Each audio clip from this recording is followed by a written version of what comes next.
การในมื้อเช้านี้ก็ได้มีการกล่าวจุดประสงค์และกล่าวบทปราศัยมวลเสื้อ70 ปีแห่งการเติบใหญ่ขยายตัวของสหพันธ์กรรมบาลลาวโดยสหายเล็กชัญพรประธานคณะบริหารงานสหพันธ์กรรมบาลลาวและถัดจากนั้นก็เป็นการกล่าวสุนทรพจน์วันสร้างตั้งสหพันธ์กรรมบาลลาวครบรอบ70 ปีโดยเจ้าท่านผู้ชมต่อกับวาระที่2ของกองประชุมสัมมนาวิทยาศาสตร์เนื่องในโอกาสวันเฉลิมฉลองวันสร้างตั้งสหพันธ์กรรมบาลลาวครบรอบ70 ปีซึ่งต่อไปนี้จะนำภาพท่านนั้นได้มาหับสมการสัมมนาทางวิทยาศาสตร์ในนั้นมีแขกที่ถูกรับเชิญขึ้นสู่เวทีเพื่อทำการสัมมนานั่นก็คือกระทรวงแรงงานสวัสดิการและสังคมสหพันธ์กรรมบาลกระทรวงการเงินสหพันธ์กรรมบาลนครหลวงเวียงจันทร์สหพันธ์กรรมบาลกระทรวงอุตสาหกรรมและการค้าคณะส่งเสริมการลงทุนนครหลวงเวียงจันทร์จากนั้นก็จะได้มีการแนะนำตัวแต่ละทานที่ขึ้นร่วมสัมมนาในครั้งนี้ฉะนั้นเชิญทานที่ตามรับชมบรรยากาศสดทางด้านในหอประชุมแห่งชาติสั้นข้าพเจ้าขออนุญาตก้าวเข้าสู่การสนทนาของพวกเขาในครั้งนี้และการสนทนาของพวกเขาก็คือดังคณะจะตั้งพิธีได้นำเสนอไปแล้วพวกเขาจะนำเสนอสนทนาพวกเขาจะเป็นใช้เวลา1 ชั่วโมงถามว่าทั้งผู้เข้าร่วมทางโทรภาพเนาะหรือว่าทางวิทยุกระจายเสียงแห่งชาติหากมีคำถามใดสนใจเนาะยังมีส่วนร่วมกับแม่นขอเชิญบรรดาทานส่งคำถามหาทางคณะรับผิดชอบพวกเขาคณะรับผิดชอบก็จะได้บันทึกคำถามดังกล่าวเนาะมาถามแกทั้งบรรดาทานที่ว่าผู้ที่มีประสบการณ์เนาะในการเคลื่อนไหวเวียงงานกรรมบาลพวกเขาถามว่ามีเวลาเพียงพอพวกเขาก็จะตอบให้บรรดาทานอยู่ในหน้าที่นี้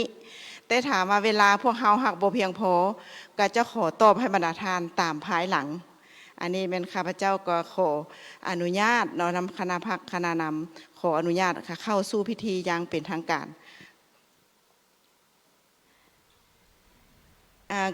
การสนทนาของพวกเราในครั้งนี้ถือว่าหัวข้อของพวกเรานี่เป็นการพัฒนาเวียกงานกรรมบาลในระยะใหม่ในการพัฒนาเวียกงานกรรมบาลในระยะใหม่นี้มันก็เป็นหัวข้อหนึ่งที่กว้างและก็เป็นหัวข้อหนึ่งที่ว่าพวกเขาก็มีหลายปัจจัยที่ว่าปิ้นอ้อมอยู่ในเกี่ยวกับการพัฒนาเวียกงานกรรมบาลหันสั้นเนาะทั้งเนื่องในโอกาสเฉลิมฉลอง70 ปีนี้และพวกเขาก็ได้เห็นว่าการเคลื่อนไหวเวียกงานกรรมบาลพวกเขาแม้นยังมีความยุ่งยากในหลายด้านหันสั้นพวกเขาก็ได้ยกเอาบรรดาด้านอ่อนและข้อคงข้างที่พวกเขายังบ่ทานสามารถจะตั้งปฏิบัติได้มาเป็นหัวข้อในการสนทนาอันสั้นสนทนาในมือนี้เนาะก็คือดังคณะจะตั้งพิธีได้นำเสนอแล้วก็ถือว่าพวกเขาได้มี3 ฝ่ายที่มาเป็นตัวแทนทั้งรัฐบาลและก็ทั้งตัวแทนของพวกแรงงานและก็ทั้งตัวแทนของผู้ใช้แรงงานในนั้นก็ได้มีทั้งสหพันธ์กรรมบาลทั้งกระทรวงการเงินเพิ่นเข้ามามีส่วนร่วมว่าการเข้ามามีส่วนร่วมของพวกเขาคืออะไรเพราะว่าพวกเขาก็อยากให้แบบเพราะว่าพวกเขาจะสนทนาเกี่ยวกับปัญหาที่1และเป็นพวกเขาจะสนทนาเกี่ยวกับการยกสูงบทบาทเนาะขององค์การจะตั้งกรรมบาลพวกเขาอันนี้ก็เป็นปัญหาที่1และปัญหาที่2พวกเขาจะสนทนาเกี่ยวกับการขยายการจะตั้งและสมาชิกกรรมบาลอยู่ในหัวหน่วยแรงงานภาคเอกชนเพราะว่าผ่านมาพวกเขาก็เคลื่อนไหวได้ดีแต่ว่าบทบาทของพวกเขาก็ยังบ่ทันได้สูงเด่นเถื่อและการขยายการจะตั้งสมาชิกกรรมบาลพวกเขาก็ยังเห็นว่าก็ยังบ่ทันได้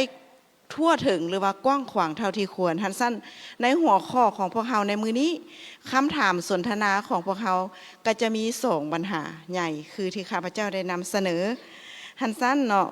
ข้าพเจ้าก็ขออนุญาตก้าวเข้าสู่คำถามของพวกเขากับบ่มีอย่างที่ว่าจะนอกเหนือจากทั้งคณะนำพวกเขาได้เสนอไปวังกี้นี้เนาะได้เสนอไปวังกี้นี้ก็ถือว่าเพื่อนก็ได้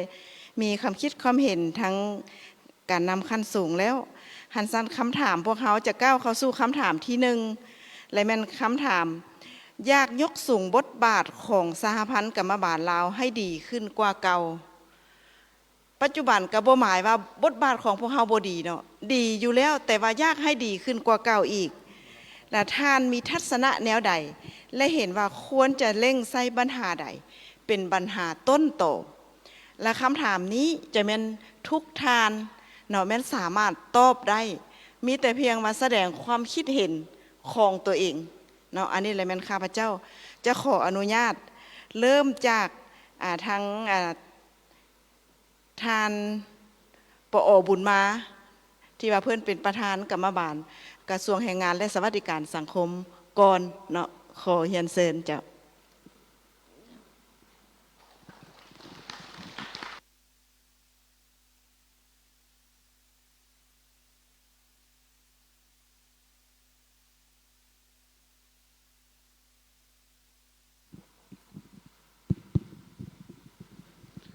จะสบายดีตอนเช้าบรรดาท่านแขกผู้มีเกียรติ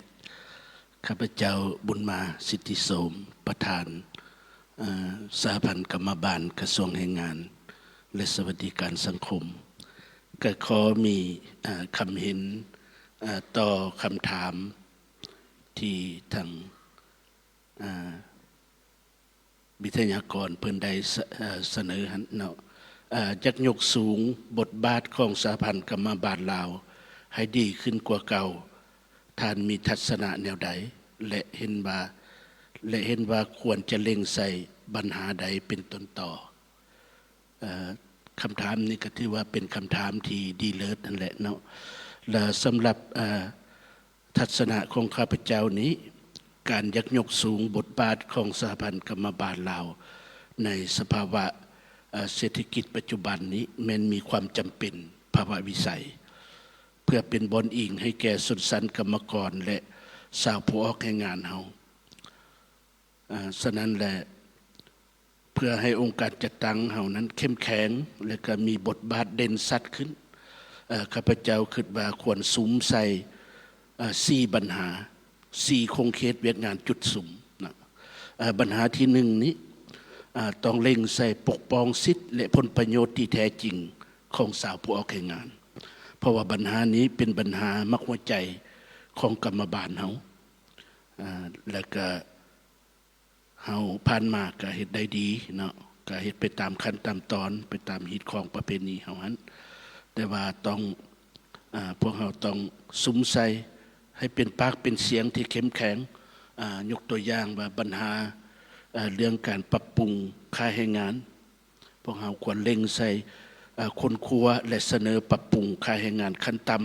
ำให้สอดคล้องกับการดำรงชีวิตของสาวผู้ออกแรงงานเราณปัจจุบันเนาะอันนี้เป็นเรื่องการปกป้องสิทธิผลประโยชน์เนาะและก็นอกนั้นก็ด้าน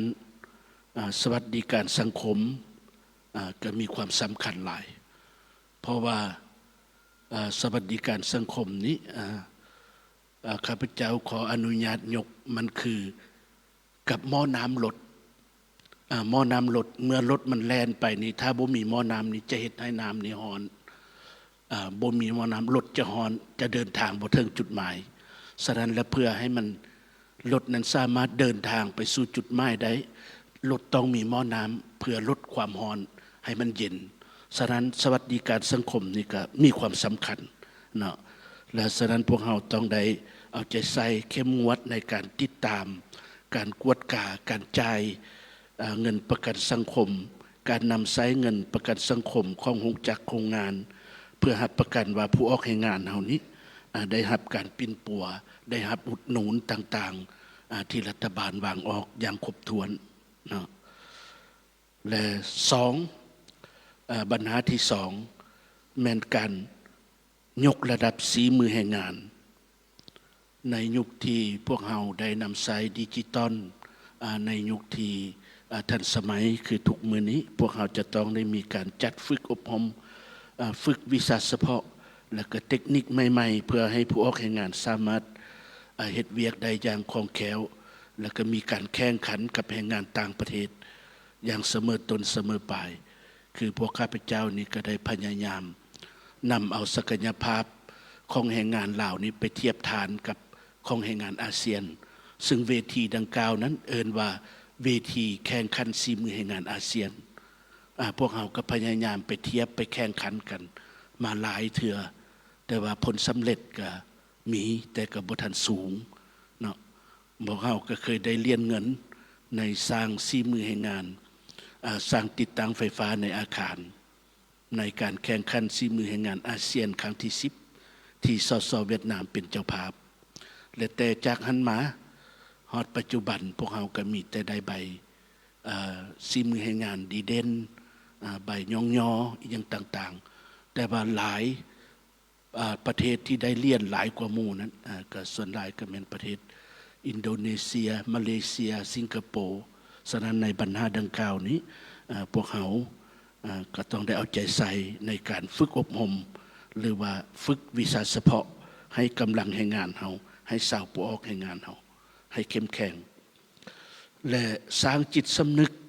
ให้ผู้ออกแรงงานเขาในการนับถือระเบียบวินัยในการออกแรงงานให้เข้มงวดโมงเข้าการโมงเลิกการเวลาพักผ่อนต่างๆตัวนี้ก็ให้เข้มงวดพวกเราต้องได้ปฏิบัติตามตารางการเฮ็ดเวียกอย่างเข้มงวดลดพรเรื่องปัญหาการไปเรียนบุญการคาดการแบบบ่มีเหตุผลซึ่งมีผลกระทบต่อขบวนการผลิตที่เป็นตองโซตัวนี้พวกเราต้องได้เอาใจใส่สร้างระเบียบวินัยให้กรรมกรเรานับมือนับกายเป็น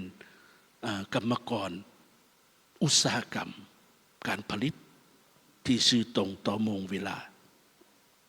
และปัญหาที่3นี้ก็เป็นการหันเป็นทันสมัยและก็การเข้าถึงข้อมูลฉะนั้นการนำใช้สื่อสังคมออนไลน์การสร้างช่องทางให้กรรมกรสาวผู้ออกแรงงานเรา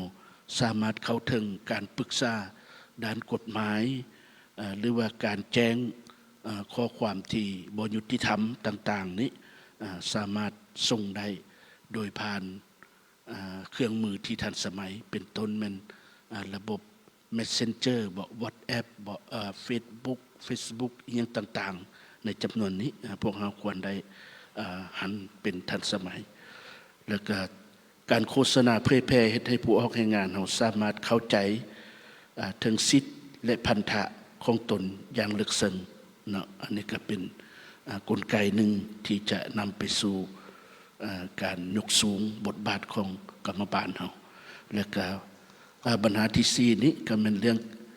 การสร้างความเข้มแข็งให้กรรมบาลหักฐานพวกเขาเนาะโดยเฉพาะก็เป็นการเจรจาต่อรองสัญญาแรงงานบ่หรือว่าการคัดเลือกพนักงานกรรมกรที่มีความรู้ความสามารถ เข้ามานำพาอยู่ในหน่วยจุของกรรมบาลนั้นนะตัวนี้ก็มีส่วนสำคัญจะเอาคำถามเดียวกันทีเนาะ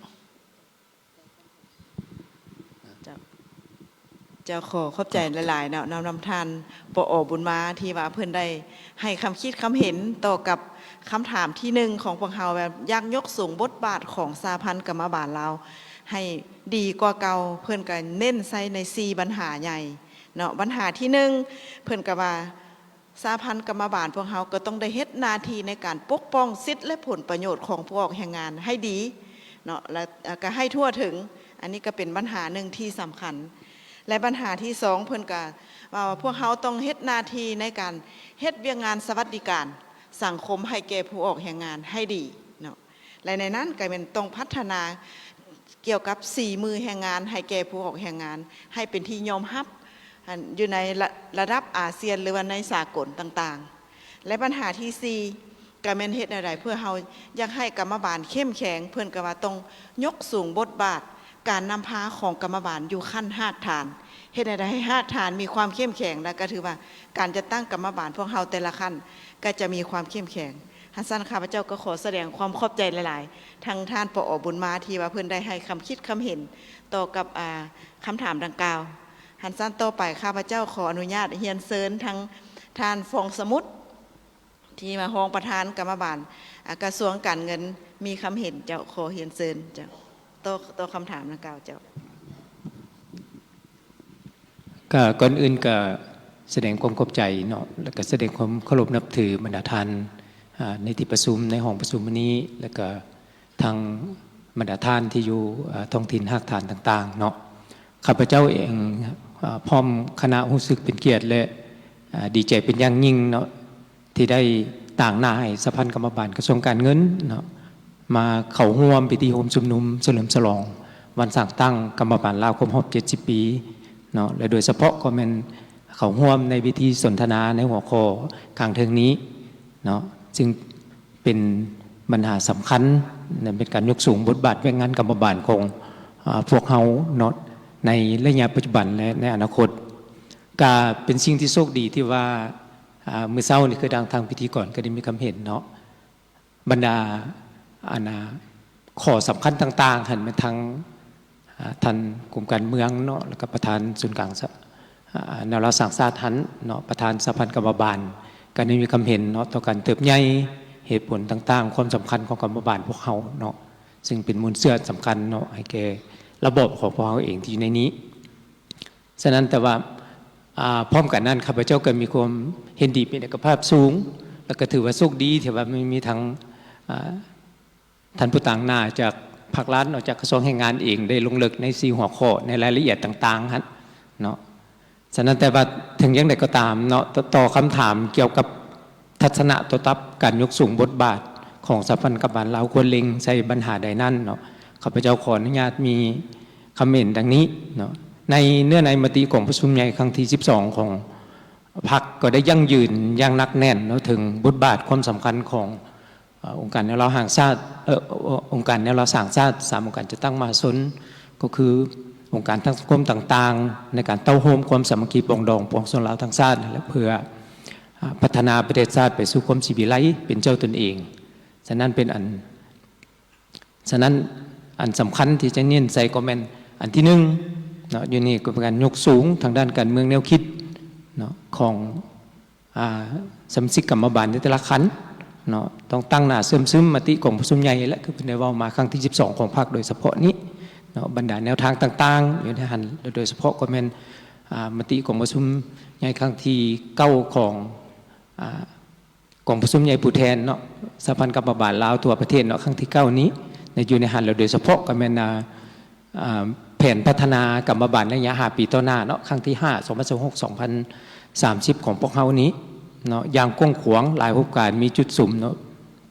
อยู่นี้เนาะและเป็นบนอิงสำหรับสภากรรมบาลขั้นศูนย์กลางท้องถิ่นและภาคฐานเนาะแต่เชื่อแน่ว่าพวกเขาก็มีอยู่แล้วในส่วนนี้เนาะที่ได้ผ่านกองประชุมต่างๆของพวกเขาฮันอยู่ในฮันอันสำคัญที่ข้าพเจ้าเห็นในนี้ก็เป็นว่าพวกเขาต้องสู่โซนเหตุให้ผู้รับผิดชอบเนาะเกี่ยวกับเวียกงานกรรมบาลนี้เนาะถึงว่าทางด้านการเมืองแนวคิดพวกเขามีแต่ว่าพวกเขาอันสำคัญเป็นลงลึกทางด้านนิติกรรมของเวียกงานกรรมบาลต่างๆที่พวกเขามีนี่เนาะให้ผู้รับผิดชอบโดยเฉพาะมันสายในคณะบริหารงานสภากรรมบาลขันต่างๆประธานคณะนี่แหละหรือกองเลขาต่างๆนี้เนาะต้องกำได้อย่างจะแจ้งคันถาโปรแกรมได้แนวนั้นหรือจะเป็นนำพาแนวใดมันจะมีความสอดคล้องหรือความต่อเนื่องหรือเป็นเอกภาพกันแนวใดตัวนี้มันข้าพเจ้าคิดว่ามีความสำคัญเนาะแต่ผ่านมาที่ข้าพเจ้าก็สังเกตเห็นว่าโดยความพยายามต่างๆท่านศูนย์กลางสภากรรมบาลลาวที่เป็นใจกลางก็ได้พัฒนาบรรดานิติกรรมรวมทั้งคู่มืออย่างต่างๆออกมาหลายก็ได้ยอมรับว่าได้ทรงให้ทางเข้าใจว่าภาคส่วนแขนงการที่ไปสอบในงานกรรมบาลแต่ละขันนี้เนาะแต่ก็ยอมรับด้วยความเป็นจริงนั่นแหละว่าด้วยสภาพต่างๆอยู่ในหันเนาะการเผยแพร่เสื่อมซึมผันขยายลงลึกก็อาจจะยังบ่ทันเหตุได้อย่างครบถ้วนนั่นแหละอยู่นี่เนาะถึงท่องอยู่ในนี้เนาะแต่เคียงคู่กันนั้นก็ต้องเอาใจใส่ยกสูงเวียกงานโฆษณาเผยแพร่ของพวกเขาแข็งแรงตัวถึงเนาะถ้าว่าในวงกว้างในทางสังคมเนาะบอกว่าแต่ว่าผู้ที่เฮ็ดเวียกตรงกรรมบาลโดยตรงแต่ว่าทั้งหมดในปวงชนของพวกเขาฮั่นเนาะฉะนั้นก็ถือว่าอันนี้สำคัญอันที่2แม้นการสร้างกงจักรกรรมบาลให้เข้มแข็งเนาะทั้งแบบแผนการพาเลยการเคลื่อนไหวอย่างมีประสิทธิภาพประสิทธิผลเนาะ อันนี้ทางการนำก็ได้มีความเห็นแล้วเมื่อเช้านี้แต่ทางสหายทางพวกเราผู้มีความเห็นก่อนนี่ก็ได้ยืนยันถึงข้อนี้หนึ่งอยู่ในของพื้นที่ได้เน้นข้าพเจ้าจะยกจุดนี้ขึ้นมันหมายความว่าการจะตั้งแต่ละขั้นของการจะตั้งกรรมบาลเฮาสร้างขึ้นแล้วก็ต้องมีการเคลื่อนไหวตัวจริงนั่นแหละและปกติอยู่ในนี้บ่แม่นแล้วกองประชุมใหญ่ขั้นของตนแล้วผ่านการเลือกตั้งแล้วก็บ่ได้เคลื่อนไหวอย่างจริงจังนั่นแหละลักษณะการแสดงให้เห็นไม่มีการปล่อยปละละเลยแหละเนาะต่อคำมั่นสัญญาคำปฏิญาณต่างๆและที่มีทิศทางมีมติมีคาดหมายของตนที่ได้ยืนยันในกองประชุมเนาะฉะนั้นข้าพเจ้าว่าการเคลื่อนไหวตัวจริงเนาะอันนี้ข้าพเจ้าจะขออนุญาตมีความเห็นว่าบ่แม่นว่าองค์การหรือว่าสหพันธ์กรรมบาลของกระทรวงการเงินในปัจจุบันหรือว่าภายหลังการตั้งโฮมก็คือสหพันธ์กรรมบาลของกระทรวงแผนการและการลงทุนเฮ็ดได้ดีกว่าหมู่ดอกข้าพเจ้าก็เข้าใจว่าสิไปไล่เลียกันอยู่พอประมาณนึงแต่ว่าจากบทเรียนประสบการณ์มาก็คิดว่าพวกเขาก็ต้องเน้นนักในจุดนี้เพื่อให้ได้เคลื่อนไหวเนาะคันบ่ซั่นมันก็สิเป็นโค้งว่าซื้อต่อสร้างห้างทอแมวหรือว่าบ่เข้มแข็งอยู่ในตัวใหญ่อยู่แต่ว่าในกลุ่มจักรแท้ๆในการเคลื่อนไหวบ่ได้ฉะนั้นอันนี้ข้าพเจ้าเข้าใจว่าคณะนำของบรรดากระทรวงแขนงการเนาะรวมทั้งผู้ที่ชี้นำเวียกงานของการจะตั้งมหาชนโดยเฉพาะหรือเวียกงานกรรมบาลหรือผู้ที่รับผิดชอบอันนี้จะเข้าใจตัวนี้แจ้งอันนี้ข้าพเจ้าก็เว้าด้วยความจริงใจนั่นแหละว่ามันจะออกเป็นลักษณะนั้นในสภาพในปัจจุบันโดยรวมๆเนาะฉันจึงว่าข้าพเจ้าจึงว่ามันต้องมีพื้นฐานตัวจริงในการเคลื่อนไหวเนาะหลายคนที่สนใจว่าพื้นฐานแนวใดคันเฮาเว้าฟังโดยรวมเนาะพื้นฐานหมายถึงว่าภายหลังมีการจัดตั้งกงจักรอันนั้นทางด้านบุคลากรแล้วเพิ่นเน้นใส่ไปตามเป้าหมายไปตามนี้แล้วแต่การเคลื่อนไหวตัวจริงมันต้องมีองค์ประกอบของมันนอกจากข้าพเจ้าได้เว้ามาแล้วว่าทางด้านนิติกรรมพวกเขามีคู่มือแนะนำอย่างก็มีเนาะอันนั้นก็ไปเกี่ยวข้องกับทางด้านเขาเอิ้นว่าซอฟต์พาวเวอร์ของมันแต่ว่าอันตัวจริงของมันแล้วผู้ชี้เฮ็ดแท้คุณอยู่ในนี้นะเนาะฉะนั้นมันก็ต้องมีตัวเลขตัวฝามีผู้มอบหมายฉะนั้นคันบ่ซั่นมันก็จริงยุ่งยากตั้งมากับไปอ่านกันซื้อเรียนแถวกันมาถ่ายรูปกันพอประมาณนึงเนาะฉะนั้นจึงว่าผู้เฮ็ดตัวจริงข้าพเจ้าคิดว่าแนวนั้นต้องมีตัวเลขตัวหาต้องมีแบบแผนการนำพาการเคลื่อนไหวมีเป้าหมายมีคาดหมายกับคือพวกเขาก็เฮ็ดกันมาในสายภาคสายรัฐหรือการนำพาโดยทั่วไปติดตามสุกยู่กวดกาส่องแสงถึงว่ามันเฮ็ดจะบ่ได้หมดย้อนสภาพต่างๆที่ต่างกันข้าพเจ้าก็จะกำได้กับในขั้นของกระทรวงแขนงการนี่แม่นแต่ในขั้นต้องทินแท้สหพันธ์กับบาลอาชีพข้าพเจ้าก็บ่ได้ลงเลิกเฮ็ดแนวนั้นแต่ว่าแนวใดมันก็ต้องมีการเคลื่อนไหวเป็นลักษณะนั้นคันบ่ซั่นมันก็จะรายงานสิเป็นการรายงานดอกไม้หรือพอไปดื่มเต็มซะหั่นแต่ในตัวจริงมันบ่แสดงออกฉะนั้นมันต้องมีตัวจริงในการเคลื่อนไหวแล้วโดยเฉพาะทางด้านเนื้อในมันมีจะแจ้งอยู่แล้วมันข้อแข่งขันหาเป็นเจ้าของพวกเขาที่พวกเขาก็ได้เน้นมาไปควบคู่กับกันจะตั้งปฏิบัติข้อแข่งขันทักษะและพัฒนาและข้อแข่งขันอื่นๆของกันจะตั้งมหาชนเนี่ยก็มีอยู่ในหันเดที่อยู่ในหันก็เห็นดีแต่ว่าก็ต้องเฮ็ดตัวนี้นี่เฮ็ดอย่างจริงจังสมควรนั่นแหละเนาะบ่แม่นเฮ็ดตามผิวเผินเลยเป็นรูปการเนาะบ่แม่นว่าข้าพเจ้าก็ยังบ่อยากสบายใจปานใดเนาะบางเทื่อกับพวกเขาก็เอื้อยอิงหรือว่าแนวใดก็ได้สร้างข้ออ้างต่างๆนั่นแหละเนาะมาเพื่อบ่ได้ลงลึกตัวจริงเกี่ยวกับเรื่องงานนี่เนาะก็ว่ามีการแบ่งปันเรื่องงานเลยเด้แต่ข้าพเจ้าก็ยังวันแนวใดก็ตามก็ยังเรียกร้องให้มีความเป็นเจ้าการเนาะอยู่ในนี้นำใจปฏิบัติความบุกบืนข้าพเจ้าคิดว่าตัวนี้ก็ไม่ได้จางหายไปดอกของการปฏิบัติรุ่นพ่อรุ่นแม่หรือลุงป้าเอาอาอย่างผ่านมาก็ยังมีต้องการอันนั้นอยู่เนาะคันบ่ซั่นพวกเขาก็จะแห้งจะอ่อนน้อยไปเนาะปัญหาสุดท้ายที่ข้าพเจ้าอยากยกขึ้นมาว่าอยู่นี้เนาะก็แม่นว่าเนื่องจากว่าสภาพข้าพเจ้าก็ได้มีความเห็นผ่านๆมาอยู่ในหลายกองประชุมเนื่องจากสภาพข้อยุ่งยากเนาะและทั้งรูปแบบข้อจำกัดต่างๆอิงใส่สภาพในปัจจุบันนี้โดยความเป็นจริงเนาะแล้วก็อิงใส่ทิศของภาคและรัฐบาลในการปรับปรุงกงจักรการจะตั้งให้มันน้อยกระทัดเนาะแต่มีประสิทธิผลไปตามทิศประหยัดมัธยัติและจากบทเรียนประสบการณ์ผ่านมาของการเคลื่อนไหวเวียงงานอยู่ในสหพันธ์กรรมบาลอดีตจากกระทรวงแผนการลงทุนก็คือกระทรวงการเงินในปัจจุบันนี้เห็นว่าสิเอิ้นแนวใดสิเอิ้นว่าพันธภาพหรือว่าการฮัดแน่นการพัวพันประสานงานเป็นเอกภาพอย่างสูงของ3องค์การจะตั้งมหาชน เพราะว่าเวียกงานมันก็บ่อำนวยความสะดวกถึงว่าเขาจะวางทิศทางดังนั้นว่ากระบวนการเคลื่อนไหวในปัจจุบันนี้มันจะเน้นใส่เวียกงานวิศวกรเป็นหลักและย้อนสภาพความยุ่งยากต่างๆไปตามทิศไปอย่างฉะนั้นเห็นได้ว่าสามองค์การจะตั้งมาซุนโฮมกันเฮ็ดร่วมกันก็จะเฮ็ดหน้าที่การเมืองอันลักสำคัญของเวียกงานวิศวกรตามพระรูปบาทได้ดีและก็การเคลื่อนไหวเวียกงานของสามองค์การจะตั้งมาซุนจุนเจือกันเพราะในระดับของขั้นศูนย์กลางการส้มเซยข้าพเจ้าก็เข้าใจว่าการระดมทุนหรือการอย่างต่างๆของสหพันธ์แม่หญิงผ่านมาก็มีศูนย์กลางสาวนุ่มมีบทบาทใจกลางรักไปช่วยของกรรมบาลพวกเขาเองกับทางศูนย์กลางสาวนุ่มก็คือสหพันธ์แม่หญิงกับสุดกกสุดป่ายมาอันนี้ข้าพเจ้ามองเห็นอันนั้นแล้วก็โตอยู่ในองค์การจะตั้งสหพันธ์กรรมบาลของกระทรวงการเงินพวกเขากับ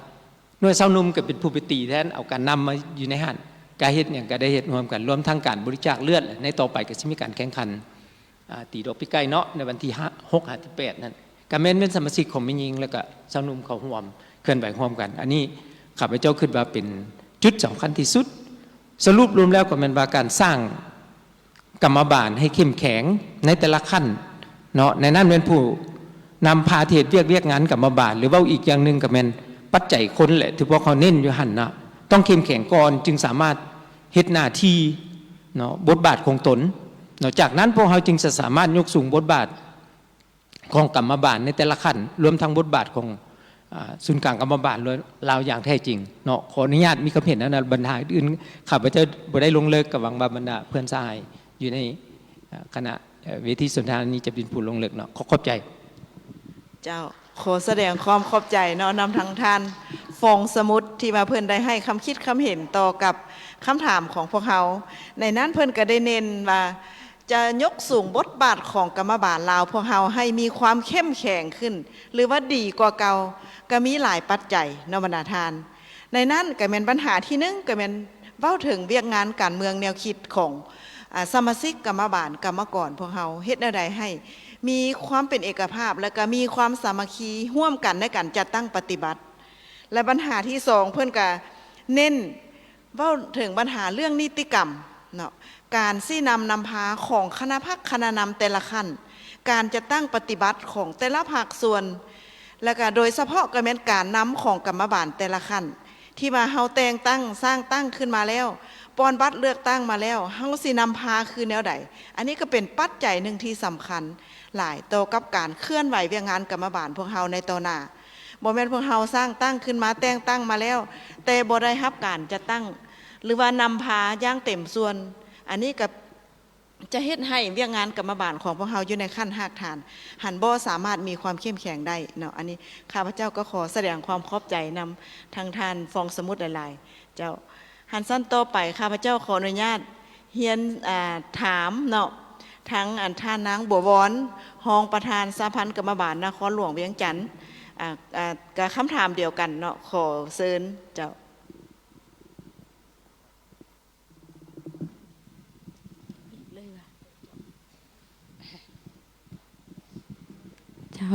เจ้าสบายดีเนาะบรรดาทานเฮียนคณะประธานที่เคารพและนับถืออย่างสูงเฮียนบรรดาทานแขกที่เข้าร่วมกองประชุมที่นับถือและฮักเพลงก่อนอื่นข้าพเจ้าสื่อบัววรอุ่นสวัสดิ์ห้องประธานสหพันธ์กรรมบาลนครหลวงเวียงจันทน์ข้าพเจ้าก็รู้สึกเป็นเกียรติอย่างสูงที่ว่าได้มาร่วมในพิธีในการเวทีสนทนาในครั้งนี้เนาะต่อกับคำถามที่ว่าทางคณะพิซอมเขาได้ตั้งขึ้นมาฮันเนาะโดยรวมแล้วข้าพเจ้าก็เห็นดีเป็นเอกภาพที่ทั้งสองสหายที่ว่าได้มีคำเห็นมาฮันเนาะที่ว่ามีความเป็นเอกภาพเนาะแต่ว่าข้าพเจ้าอยากขอเพิ่มเติมในการยกสูงบทบาทของกรรมบาลลาวให้ดีขึ้นกว่าเก่าเนาะในนามข้าพเจ้าเนาะก่อนอื่นก็เป็นต้องเอาใจใส่สุขยุ่งส่งเสริมติดตามกวดกาการจะตั้งปฏิบัติแนวทางของพรรคก็คือแผนพัฒนา5 ปีของกรรมบาลลาวแล้วก็กฎหมายของรัฐเนาะของกรรมบาลกฎระเบียบ ที่พัวพันถึงการปกป้องสิทธิผลประโยชน์อันชอบธรรมของสมาชิกกรรมบาลกรรมกรและชาวผู้ออกแรงงานลาวบรรดาเผ่าของพวกเขาตามภาระสิทธิและหน้าที่ของตนปฏิบัติการหารเปลี่ยนใหม่อย่างแข็งแรงลึกซึ้งในนั้นนอกจากนั้นแล้วก็ต้องได้ยกสูงระดับยกระดับเกี่ยวกับเวียกงานกรรมบาลให้กรรมบาลภาคฐานนั้นให้มีความเข้มแข็งขึ้นเนาะมีการปรับปรุงแบบแผนวิธีเฮ็ดเวียกรับประกันการเคลื่อนไหวเวียกงานกรรมบาลตามภาระบทบาท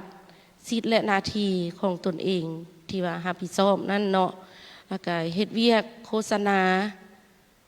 เผยแพร่เนาะเวียกงานกรรมบาลนี่ให้สมาชิกกรรมบาลคันคงตุน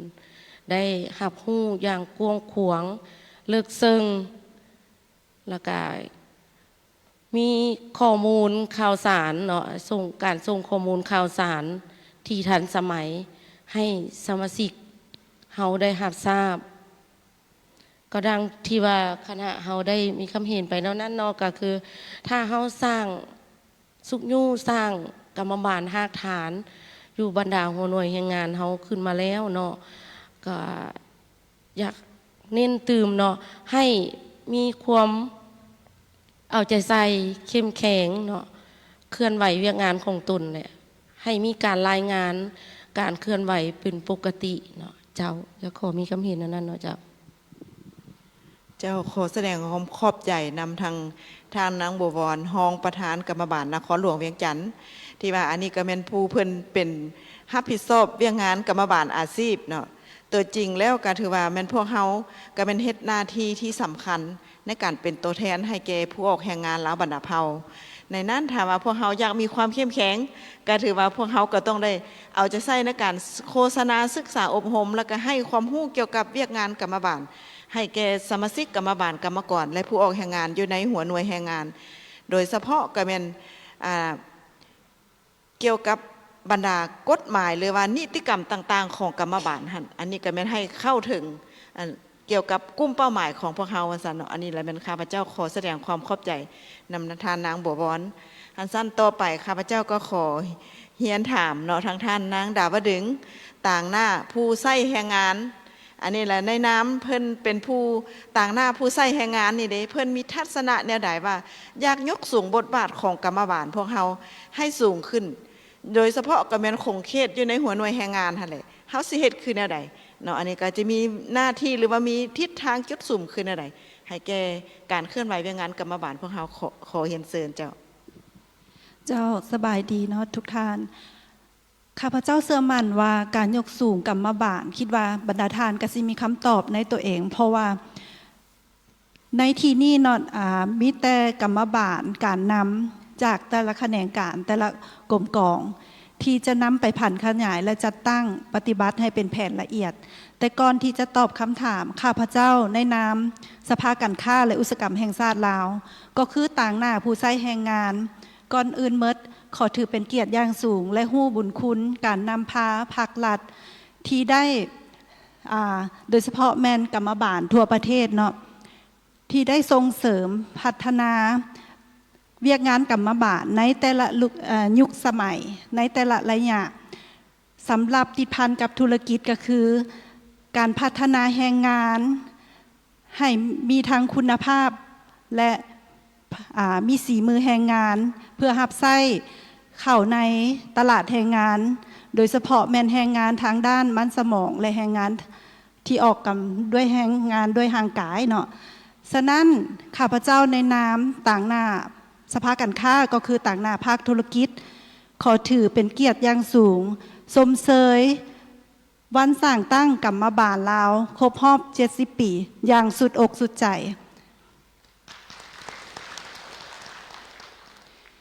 ข้าพเจ้าเห็นอยู่2-3 จุดเนาะในการที่จะยกสูงกรรมบาลหนึ่งคือข้าพเจ้าเห็นจุดแข่งกรรมบาลก็คือกรรมบาลมีกฎหมายว่าด้วยกรรมบาลที่เข้มแข็งมีนโยบาย มีแนวทางของภาครัฐที่ชัดเจนในการเข้าเป็นสมาชิกกรรมบาลนอนอยู่ในเงื่อนไขหนึ่งในการเข้าเป็นสมาชิกพรรคซึ่งข้าพเจ้าเห็นว่าจุดแข็งในจุดนี้หายากหลายที่ว่าจะสามารถระดมนักเรียนนักศึกษาที่เข้าอยู่ในสถาบันการศึกษาเข้ามาเป็นกรรมบาลข้าพเจ้ายกตัวนี้ขึ้นมาเพื่อในเมื่อก่อนเนาะแน่นอนว่าการเข้าเป็นกรรมบาลแม่นอยู่ในสถาบันการศึกษาแม่นบ่ได้เอาจำนวนหลายเฮาเน้นตามนโยบายตามยุคสมัยแต่ปัจจุบันเฮามาเบิ่งว่าในปัจจุบันเฮาอยากขยายสมาชิก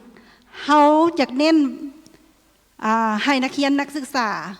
ที่จะเข้าสู่ตลาดแรงงานในอนาคตเฮาอยากให้กระเจ้าฮู้เวียกงานกรรมบาลอยากฮู้บทบาทในการปกป้องสิทธิกรรมบาลอยากฮู้ความรับผิดชอบความเป็นเจ้าการของตนเองฉะนั้นเป็นไปได้บ่ว่าในการเผยแพร่กฎหมายกรรมบาลหรือว่าระเบียบการต่างๆควรเฮ็ดเป็นแผนการละเอียดมีบทแนะนำที่ชัดเจนสำหรับกลุ่มอาชีพยกตัวอย่างว่ากลุ่มเป้าหมายที่เป็นนักเรียนเฮาควรเล็งในจุดใดเฮาอยากให้กระเจ้าเข้าเพื่ออย่างเพื่อสร้างความสามัคคีเพื่อฮู้ระเบียบการเพื่อฮู้นโยบายต่างๆที่จะไปเป็นกำลังแรงงานที่จะพัฒนาประเทศในอนาคตควรจะเป็นบทแนะนำในลักษณะใด2ก็คือเฮามีการนำที่เข้มแข็งมีกรรมบาลในอยากบอกว่าเข้มแข็งหลายอยู่ในบรรดากระทรวงองค์กรแขนงธุรกิจเนาะแล้วลงเลิกเข้าไปหาแขนงธุรกิจเฮามีประธานกรรมบาลในแต่ละขั้นถามว่าตัวนี้เนาะเฮาเหตุการณ์ตลาดคือแนวใดที่จะยกสูงกรรมบาลแน่นอนว่าแต่ละขั้นเพิ่นมีระเบียบการมีนโยบายตามแต่ละองค์กรของตนเองเนาะในการที่จะยกสูงเวียกงานกรรมบาลแต่แน่นอนว่าข้าพเจ้าเชื่อมั่นว่าลักๆอยู่ในองค์กรแมนเน้นหนึ่งคือการพัฒนาบ่ว่าจะเป็นพัฒนาด้วยตนเองเนาะพัฒนาเพื่อนร่วมงานด้วยกันแน่ไปเสริงว่าสิพัฒนาองค์กรคือแนวใดสำหรับอยู่ในธุรกิจเองก็คือกันแน่นอนว่าเขาก็ต้องการแรงงานที่มีความรู้ความรับผิดชอบมีความสำนาญงานในการเอาใจใส่ปฏิบัติระเบียบวินัยหรือว่าปฏิบัติเวียกงานอยู่ในองค์กรด้วยความรับผิดชอบบ่แม่นว่าเห็นจุดใดที่ที่เป็นอันตรายบ่มีความปลอดภัยหรือว่าบ่สนใจที่จะพัฒนาตนเองเมินเสยเพื่อจะรับใช้เวียกงานในขงเขตของตนและธุรกิจเนาะอันนี้มันเป็น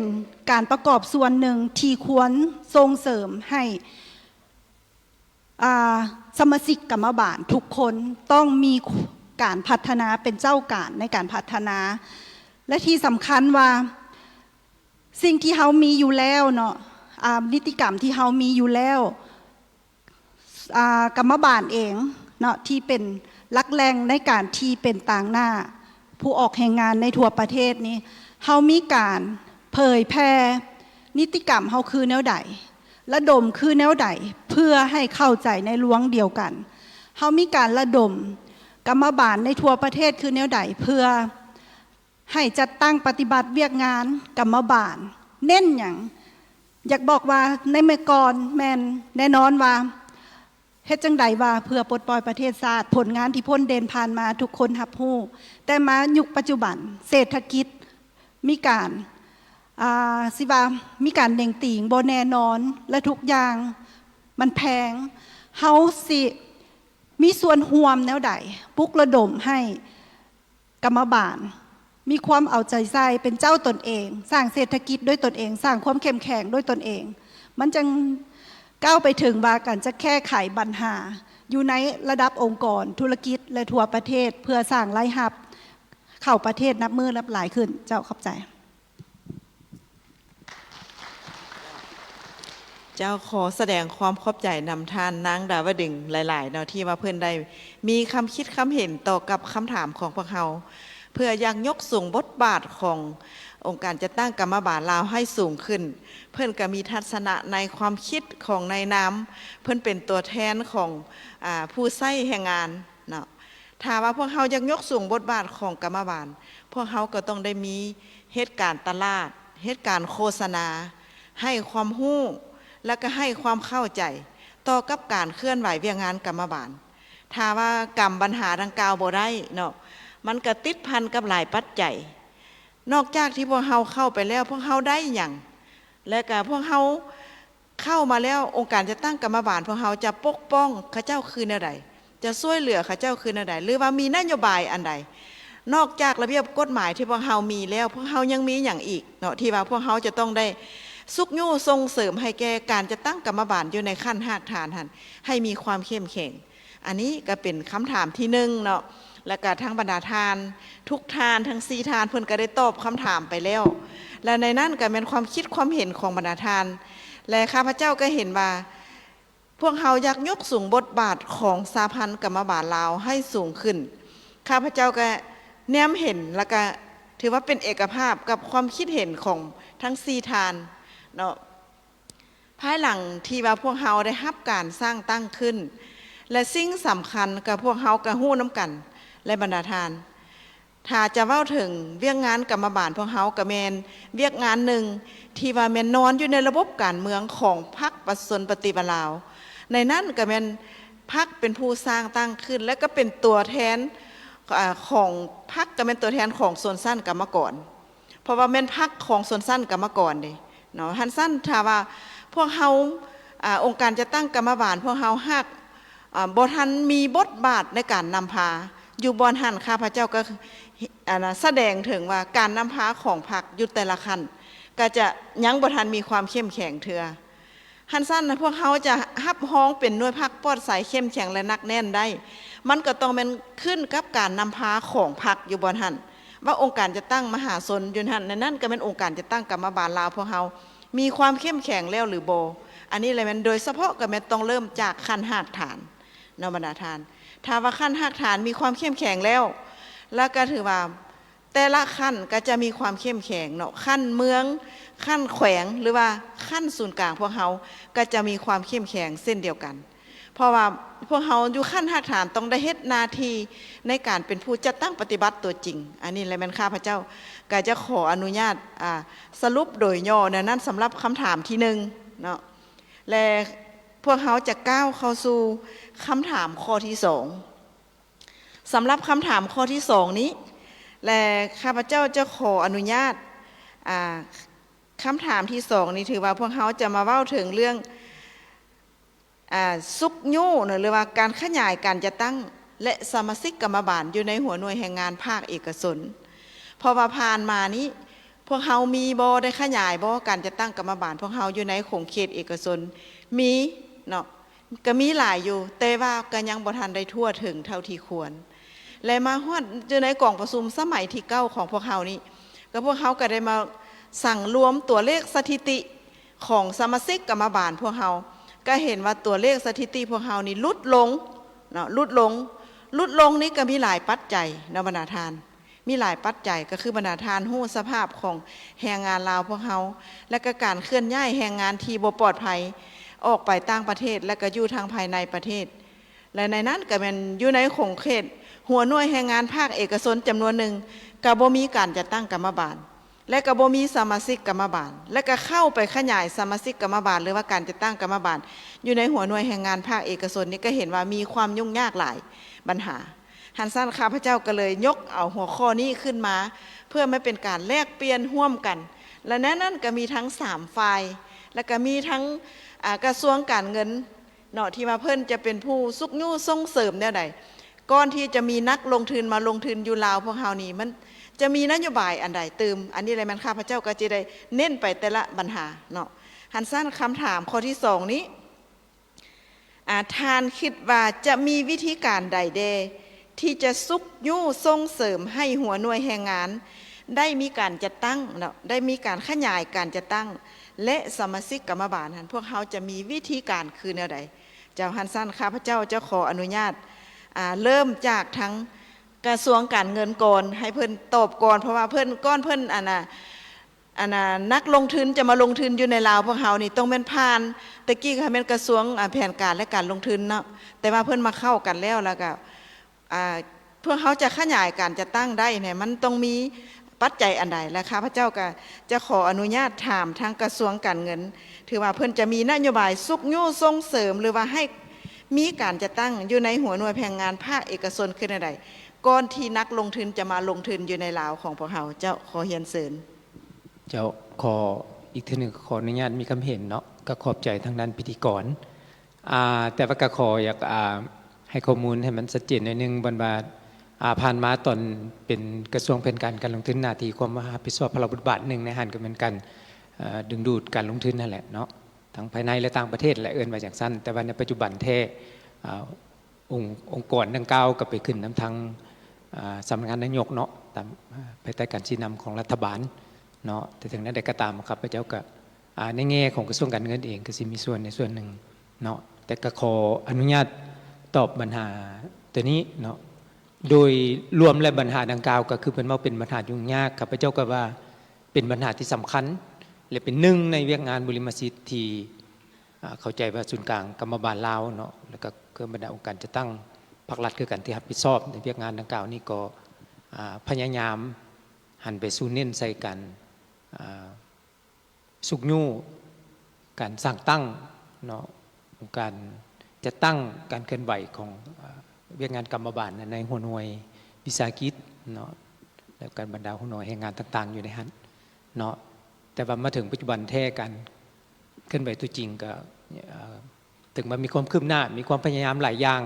เนาะทั้งการนำขั้นสูงขั้นต่างๆเนาะก็ได้ลงเคลื่อนไหวท้องถิ่นเขาพบบรรดาบริษัทวิสาหกิจใหญ่ต่างๆทั้งของภายในและต่างประเทศเพื่อติดตามสุกยู่เนาะให้มีการเคลื่อนไหวดังกล่าวเนาะแต่ว่าในความเป็นจริงของมันบางเทื่อปัญหาดังกล่าวมันค่อนข้างสลับซับซ้อนว่ามันจะอยู่ในนี้ตามข้าพเจ้าเข้าใจเนาะฉะนั้นมันก็บ่สามารถเฮ็ดได้หมดอยู่ในนี้แต่ผ่านมาแท้องค์การจะตั้งของทางภาครัฐว่ารัฐวิสาหกิจพวกเฮาเนาะมันก็จะเป็นได้ดำเนินอยู่แล้วในบริษัทที่ใหญ่ๆเนาะเป็นต้นก็ทางไฟฟ้าลาวบ่ลาวน้ำประปาเนาะเข้าใจทางการบินลาวน้ำหรือลาวโทรคมอย่างต่างๆหรืออื่นๆนั่นก็มีอันนั้นก็รูปการเคลื่อนไหวก็เข้าใจว่ามีการเคลื่อนไหวเป็นระบบอยู่ในสมควรเนาะแต่ว่าในภาคของภาคเบื้องที่พวกเขามีปัญหาเนี่ยแหละมันเบื้องของภาคการลงทุนของภาคเอกชนและการลงทุนหรือว่า FDI การลงทุนโดยตรงของภายในและต่างประเทศเหตุผลบางเทื่อกับพวกเขาเว้ากันโดยพื้นฐานว่าเขาเจ้าอาจจะบ่เข้าใจแนวทางนโยบายเว้าโดยรวมๆก็อาจจะแมนแต่ว่าข้าพเจ้าก็คิดว่าเขาเจ้าก็เข้าใจในระดับหนึ่งเนาะแต่ด้านการดำเนินการตรงนี้พวกเขาก็ต้องเบิ่งพื้นฐานว่าคันว่าการลงทุนมันหมายถึงอย่างการลงทุนเป้าหมายมันก็เพื่อมีกำไรเนาะฉะนั้นคันเพื่อมีกำไรและบรรดาอันใดที่เกิดข้อยุ่งยากสิ่งกีดขวางที่พวกเขาภาครัฐพยายามแก้ไขหรืออย่างที่มันมันซอยเห็นในบางเทื่อเขาเจ้าก็บ่ครับเพราะมันมาไล่เลี้ยงได้อยู่ในหันเนาะฉะนั้นจึงว่าอันนี้เป็นปัจจัยพื้นฐานฉะนั้นถ้าข้าพเจ้าก็เห็นดีน้ำที่ว่าผ่านมาก็ได้มีการลงเลิกคือได้เว้าผ่านมาแล้วเนาะไปสุกยู่ไปอธิบายความเข้าใจแต่ถึงปานนั้นในตัวจริงที่พวกเขาได้ลงนำรวมทั้งหลายปีก่อนเนาะ30 ปีก่อนในทานห้องนายกเองท่านกรมการเมืองเนาะท่านกี่แก้วไขคำพิทูลเนาะก็ได้ลงไปเยี่ยมยาม2-3 จุดที่ไปเบิ่งแท้การเคลื่อนไหวแท้กับตัวอย่างมีโรงงานนึงก็มีพนักงานมีกรรมกร 4,000 เป็นสมาชิกกรรมการก็300ปลาย400ก็ประมาณ 10% มันก็ยังถือว่าต่ำหลายเนาะแล้วเข้าใจว่าทางภาครัฐเฮาก็บ่ได้ลดละรวมทั้งมีทางด้านนิติกรรมที่ได้เฮ็ดออกมาโดยเฉพาะกับข้าพเจ้าเข้าใจว่าอยู่ในกฎหมายส่งเสริมการลงทุนเนาะมันจะเห็นได้ว่าทางด้านนิติกรรมในนโยบายส่งเสริมการลงทุนต่อภาคเอกชนนั่นแหละเนาะอยู่ในนี่เนาะในเวียกงานทางด้านนี้กับต่อกับติดพันกับกรรมบาลนี้ก็มีการส่งเสริมเนาะการนำใช้แรงงานลาวโดยเฉพาะแม่นแรงงานหญิงและชนเผ่าเนาะอันนี้มาตรา73ของกฎหมายว่าด้วยการส่งเสริมการลงทุนและตามกฎหมายแรงงานเนาะหลายแรงงานลาวก็ต้องกวมเอาอัตราส่วน 80% ขึ้นไปเนาะอยู่ในนี้อันนี้มันสิ่งที่พวกเขาได้ระบุได้เฮ็ดเป็นทางด้านนิติกรรมออกมาแล้วก็เอาใจใส่ในการพัฒนาฝีมือแรงงานยกระดับวิชาเฉพาะถ่ายทอดเทคโนโลยีให้แก่ผู้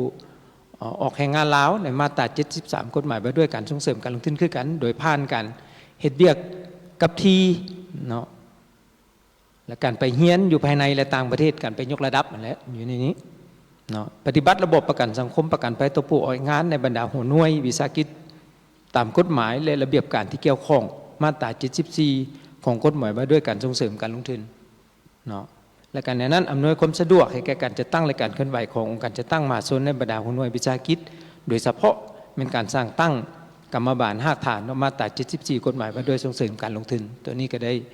ค่อนข้างว่าจะแจ้งเนาะและผ่านไม้เองก็ได้มีการชุมนุมสร้างตั้งหัวหน่วยกรรมบาลในเขตเศรษฐกิจพิเศษได้มีการเฮ็ดสัญญา3ฝ่ายเนาะระหว่างศูนย์กลางกรรมบาลเนาะคลทของเขตเศรษฐกิจพิเศษและของนครหลวงเนาะกับบริษัทเนาะแล้วก็แผนกแข่งงานนครหลวงเข้าใจมีแนวนั้นและผ่านไม้ก็รวมทั้งมีความพยายามและตั้งหน้าขององค์การคุ้มครองเศรษฐกิจพิเศษร่วมกับสนุ่มเนาะในเบื้องเรื่องแห่งงานเป็นหน่วยปรับศูนย์กลางกรรมบาลลาวอยู่นี่ก็เป็นจุดหนึ่งที่พวกเขาเห็นได้ว่านั้นแต่ว่าในตัวจริงแท้คันทับพวกเขาสิใส่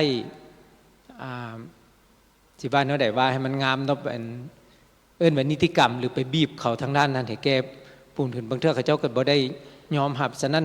สิ่งที่พวกเขาเห็นบางเทื่อพวกเขาก็ต้องได้ปรับตัวเองให้มีความเข้มแข็งนั่นแหละเนาะโดยเฉพาะข้าพเจ้าเข้าใจว่าอันสำคัญอันดับแรกๆก็เป็นบรรดาวิสาหกิจที่เฮามีเนาะเดี๋ยวนี้เพิ่นก็หันมาขึ้นกันกับการหันรัฐวิสาหกิจที่ขึ้นกับห้องประกันสุขภาพกันอยู่นี่เข้าใจก็มีสมาชิกกรรมบาลมีอย่างหลายต่างๆแล้วสิเป็นสิ่งยั่งยืนว่ากรรมบาลสิเข้มแข็งบ่เข้มแข็งครับพวกเขาต้องเบิ่งตอนนี้ว่าเฮ็ดให้พวกเขาอยู่รอดมีกำไรหรือเคลื่อนไหวได้เนาะแล้วความเชื่อมั่นตัวนี้บางทีมันก็จึงจะไปถึงบรรดาภาคส่วนเอกชนภาคส่วนวิสาหกิจที่แห่งไก่กว่าจากพวกเขานะพวกเขายังมีกงจักรหรือว่ามีกลไกอยู่ภายในของพวกเขามีทั้งของพรรคของอย่างอีกอยู่ยังเพิ่มกว่าทางนั้นอันนี้เป็นจุดหนึ่งนะฮะเนาะอันที่สองครับพระเจ้าก็เข้าใจว่าพวกเขาก็ต้องได้ลงเลิกเบิงและเฮ็ดให้กับเจ้าเห็นตัวจริงว่าผลประโยชน์ที่จะได้รับจากการสั่งตั้งเนาะว่าหน่วยงานหรือว่าเป็นอย่างการจะตั้งกรรมบาลนั่นแหละเนาะและขยายสมาชิกอยู่ในหันเฮ็ดแนวใดตัวนี้เนาะในสมัยดิจิตอลนี่คือท่านทั้งกระทรวงแรงงานก็ได้ว่าบางทีมันก็เฮ็ดรูปการแบบบ่เป็นสร้างภาระให้กับเจ้าเนาะเพราะว่าเขาเฮ็ดเวียกเขาก็บ่ได้อยากพักเพื่อหรือว่าให้พวกเขาได้โฮมแฮงบางเทื่อเขาไปคิดว่าพวกเขามายุ่แย่ให้กรรมกรหันฟุดเดือดขึ้นเฮียกห้องเนาะแต่ว่าข้าพเจ้าก็เห็นดีคือเองใส่สภาพความเป็นจริงนี่การกำหนดค่าแรงงานขั้นต่ำนี่มันก็ต้องได้ปรับปรุงเนาะแต่บางเทื่อมันก็เป็นข้ออ่อนไหว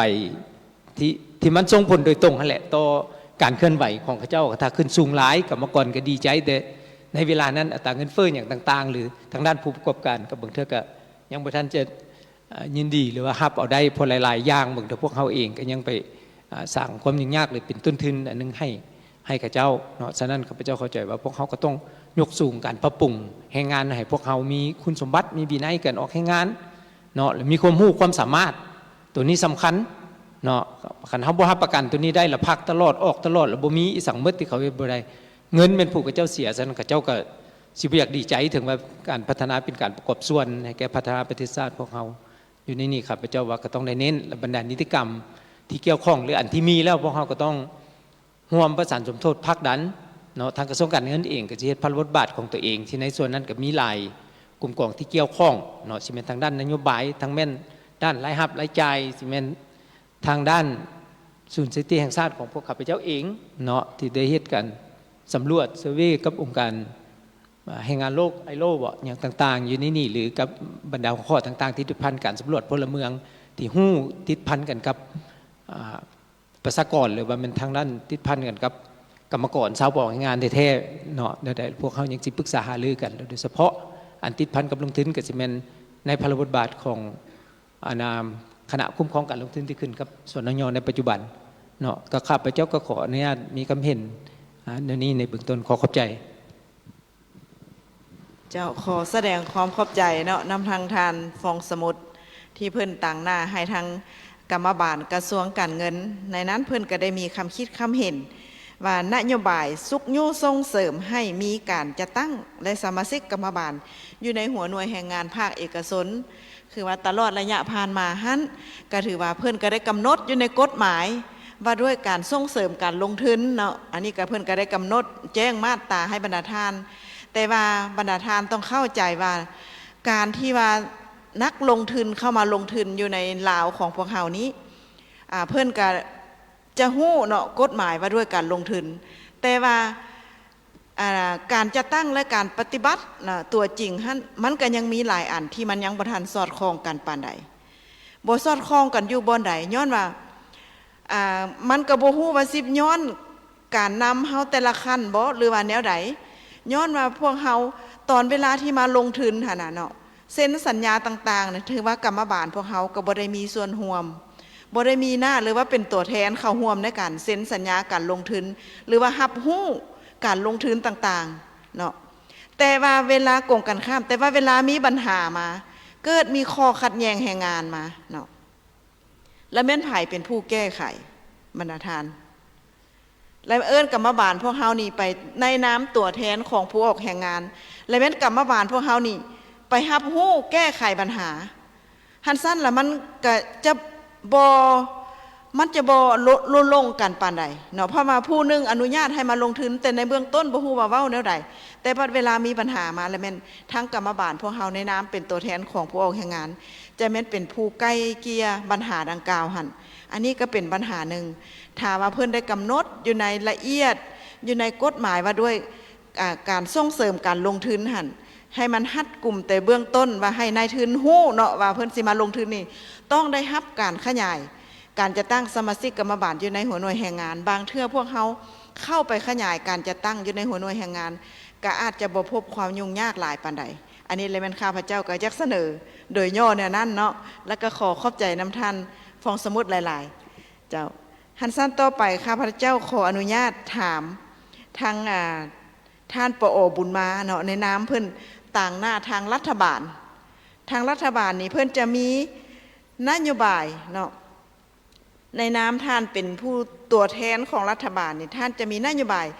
ส่งเสริมคืออะไรให้หัวหน่วยแรงงานภาควิสาหกิจนี่ได้มีการจัดตั้งกรรมบาลแล้วก็มีการจัดตั้งและมีสมาชิกกรรมบาลท่านคิดว่าทั้งนโยบายของรัฐบาลพวกเขาจะมีแนวใดเด้เจ้าขอเรียนเชิญ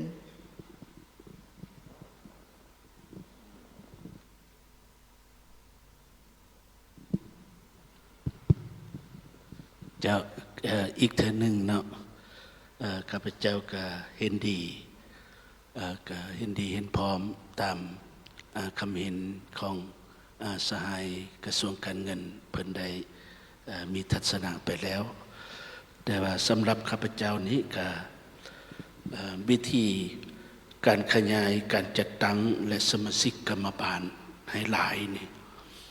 ปัจจัยทำอิฐนี่ข้าพเจ้าคิดว่าเป็นปัจจัยดึงดูดให้มีแห่งงานอยู่ในหัวหน่วยแห่งงานก่อนให้มีสมาชิกกรรมบาลอยู่หัวหน่วยแห่งงานก่อนทำอิฐนี่ต้องได้ดึงดูดกับเจ้าไว้เพราะว่าเป็นยังจึงบาจังสันขันเฮาบ่ดึงดูดณปัจจุบันนี้พวกเฮาก็เบิ่งนำกันแห่งงานเฮาก็มีการลังไหลออกไปเฮ็ดเวียกอยู่ต่างประเทศแบบบ่ถูกต้องตามกฎหมายนี้หลายเด้เนาะโดยเฉพาะกับประเทศใกล้เคียงเฮานี่ก็หลายฉะนั้นแล้วเพื่อดึงดูดเขาเจ้าเข้าเฮ็ดเวียกอยู่หัวหน่วยแห่งงานอยู่เอิ้นว่าบริษัทวิสาหกิจของพวกเฮาหรือว่าหัวหน่วยแห่งงานที่มีการลงทุนจากต่างประเทศนั้นพวกเฮาควรได้ดึงดูดเขาเจ้าไว้จุดดึงดูดอยู่นี้ก็ชี้ให้เห็นถึงเฮาต้องได้มีผลประโยชน์ให้ผู้ออกแห่งงานเฮาพอสมควรพออยู่ได้เนาะคือข้าพเจ้าเคยได้ยกปัญหาหนึ่งเปรียบเทียบระหว่างผู้ออกแห่งงานอยู่ประเทศที่เจริญหรือว่าผู้ออกแห่งงานที่เฮ็ดเวียกอยู่ประเทศกำลังพัฒนาที่ข้าเจ้ามีกำลังแห่งงานเฮ็ดเวียกอย่างเป็นปกติต่อเนื่องฉะนั้นแล้วเวลาเงินเดือนข้าเจ้าออกมานี่ข้าเจ้าก็มีเงินเดือนพอกินในนั้นก็มีส่วนหนึ่งสะสมไว้ไปดาวรถดาวเฮือนหรือว่ามีสะสมไว้เวลาปิ้นปัวสุขภาพอันนั้นอันนี้จุดนี้เป็นเรื่องของค่าแรงงาน ฉะนั้นค่าให้งานอยู่บ้านเฮานี้ก็ต้องได้ปรับปรุงเนาะตามระดับตามขั้นเฮ็ดให้มีจิตใจดึงดูดผู้ให้งานมาเฮ็ดเวียกก็บ่ถึงขั้นว่าสิสูงหลายแต่ให้สามารถดำรงชีวิตอยู่เนาะคันเฮาขึ้นสูงหลายเบื้องลงทุนเพิ่นก็ย่านลุกทุนฉะนั้นแล้วต้องให้ทั้งสองฝ่ายอยู่ได้ทั้งนายจ้างและลูกจ้างเนาะวิธีการดึงดูดและในนั้นเนาะการขยายการจัดตั้งกรรมบาลนี่ก็เสนอให้กรรมบาลทุกขั้นนั่นแหละทุกภาคส่วนทุกขั้นนั้น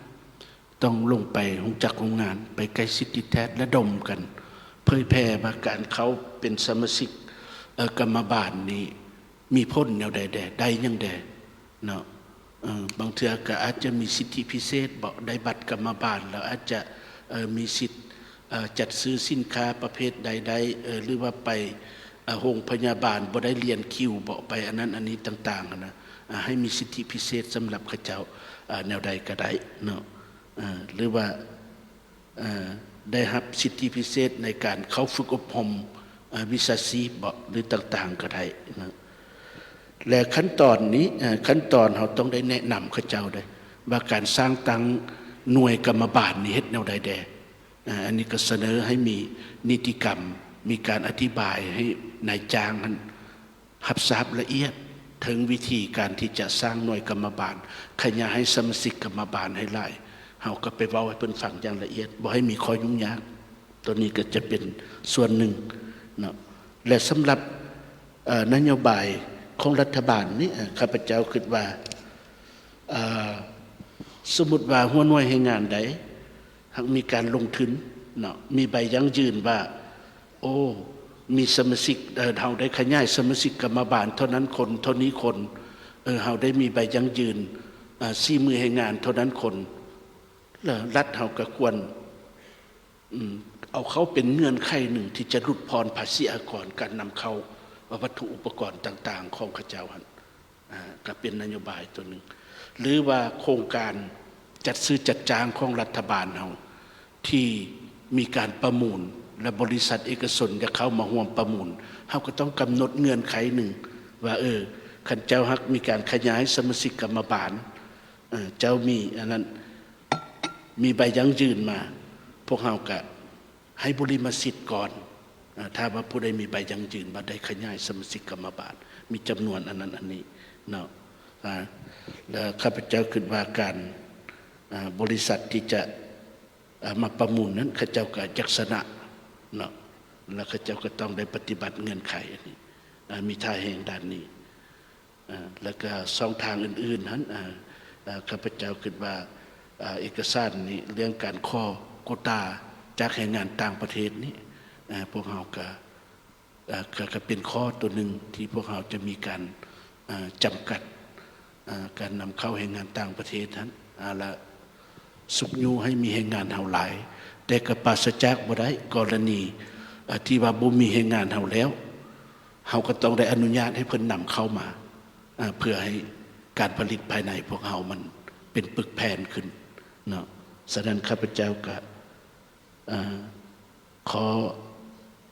มีบางคำเห็นขึ้นอันนั้นจะขอขอบใจเจ้าขอแสดงความขอบใจเนาะน้ำท่านปอบุญมาที่ว่าเพิ่นได้ให้คำคิดคำเห็น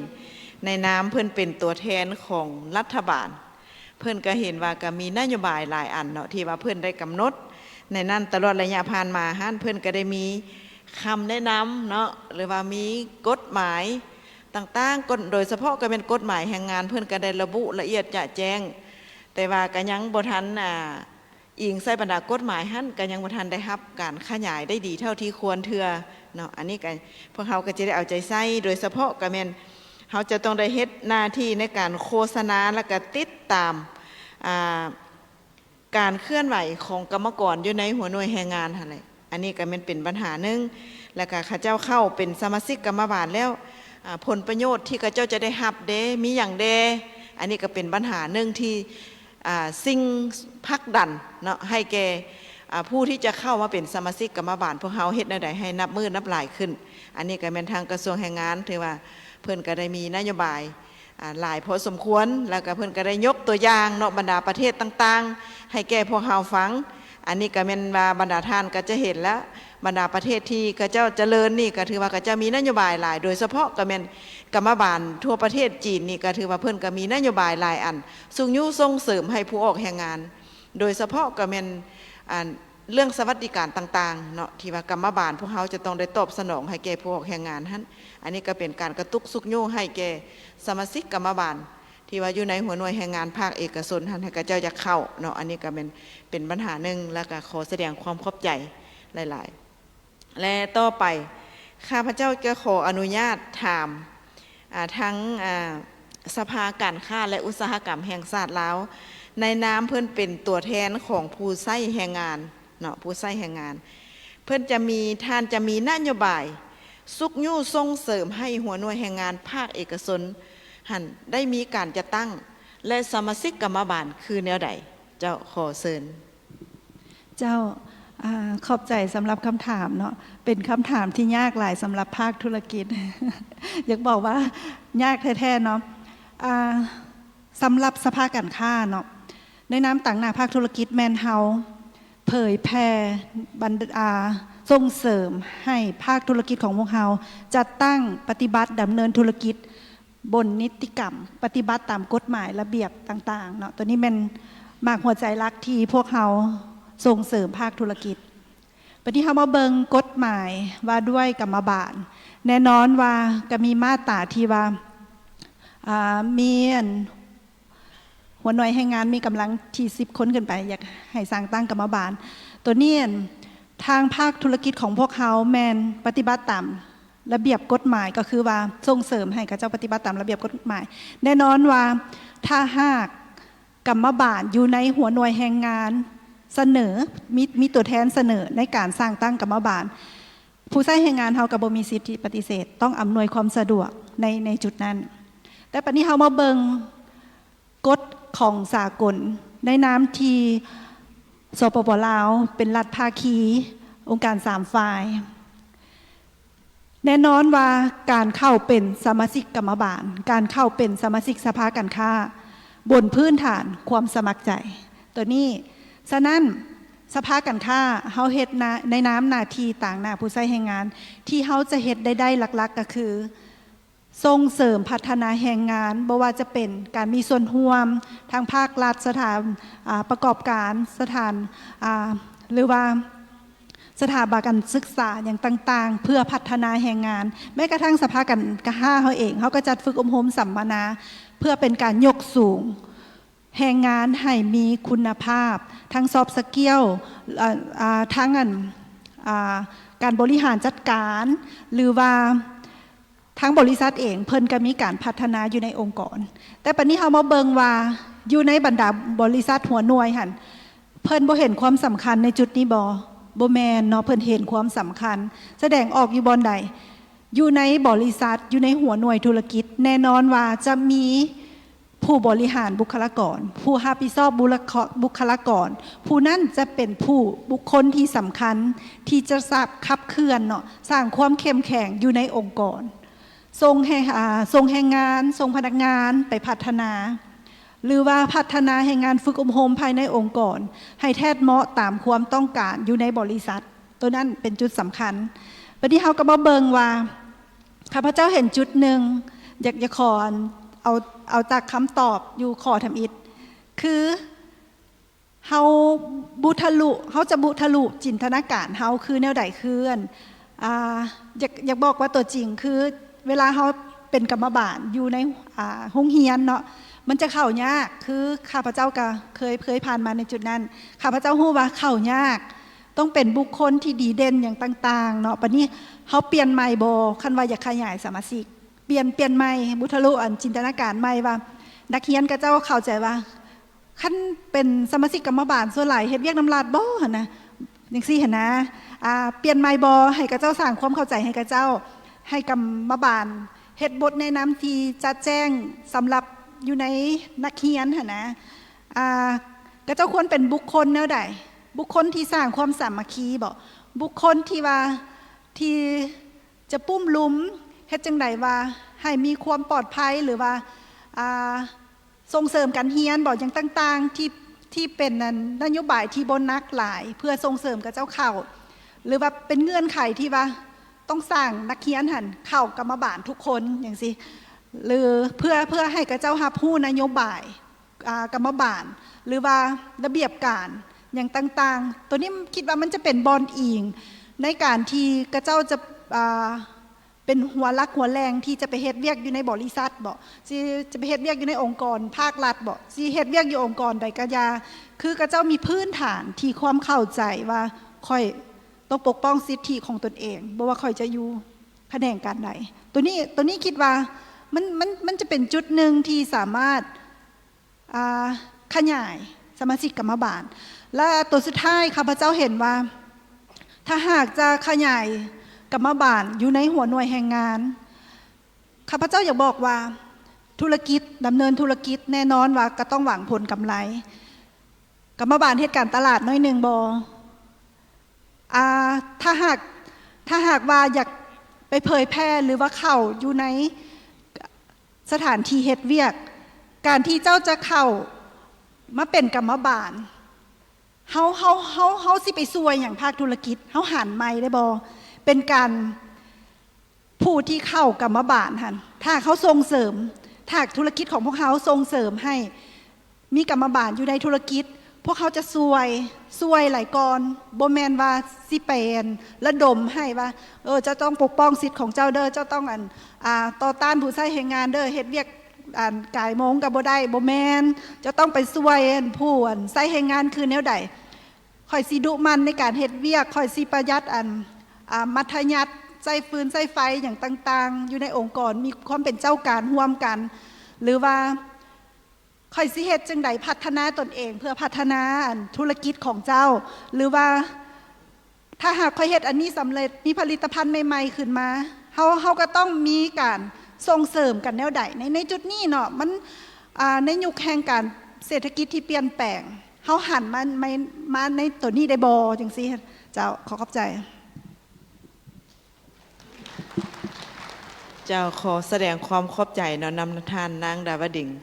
ที่มาให้ความคิดเห็นต่อกับการขยายการจะตั้งและสมาชิกกรรมบาลอยู่ในหัวหน่วยแรงงานภาคเอกชนในน้ำเพิ่นเป็นตัวแทนของผู้ใช้แรงงานกับเพิ่นกับพวกเฮาก็ได้ยินน้ำกันแล้วเนาะบรรดาท่านทั้งอยู่ทั้งโทรภาพและก็ทั้งวิทยุกระจายเสียงแห่งชาติในขอบเขตทั่วประเทศข้าพเจ้าก็คิดว่าพวกเฮาก็มีหลายปัจจัยเนาะที่ว่าเฮาจะขยายการจะตั้งและสมาชิกกรรมบาลเฮ็ดใดให้มันมาจอดกันคือทางท่านนางดาวดึงเสนอหันเนาะบ่แม่นพวกเฮาสิมายกแต่ทั้งกรรมบาลพวกเฮาเฮียกห้องอย่างเดียวเนาะแต่ว่าทั้งนายจ้างกับเพิ่นก็สิเฮียกห้องทั้งเพิ่นอย่างเดียวมันก็บ่ได้มันต้องมีบอนจอดกันเนาะบรรดาท่านอันนี้เขาเอิ้นว่าสายพัวพันแรงงานสายพัวพันแรงงานนี่มันต้องเป็นความเห็นดีเห็นพร้อมหรือว่าตกลงทั้งสองฝ่ายเลยเพราะว่าองค์การจะตั้งกรรมบาลลาวพวกเฮานี่ก็เป็นองค์การจะตั้งนึงที่เป็นตัวแทนในการเป็นซื่อกลางว่าซะเป็นซื่อกลางให้แก่การจะตั้งแต่ละขั้นถามว่าอยู่ในหัวหน่วยแรงงานก็เป็นกรรมบาลก็เป็นซื่อกลางระหว่างผู้ใช้แรงงานและผู้ออกแรงงานนั่นแหละเนาะอันนี้ก็เป็นข้าพเจ้าก็ขอแสดงความขอบใจหลายๆนำทานนางดาวดึงและต่อไปก็ข้าพเจ้าขออนุญาตถามทั้งสหพันธ์กรรมบาลนครหลวงเวียงจันทน์ในนามท่านเป็นตัวแทนของผู้ออกแรงงานท่านมีข้อคิดเห็นคือแนวใดเนาะในการขยายการจะตั้งและสมาชิกกรรมบาลอยู่หน่วยในหัวหน่วยแรงงานเจ้าขอเชิญเจ้าขอขอบใจเนาะสำหรับคำถามอีกเทื่อนึงเนาะข้าพเจ้าในนามตัวแทนของผู้ออกแรงงานซึ่งมีความคิดเห็นอยู่บนว่า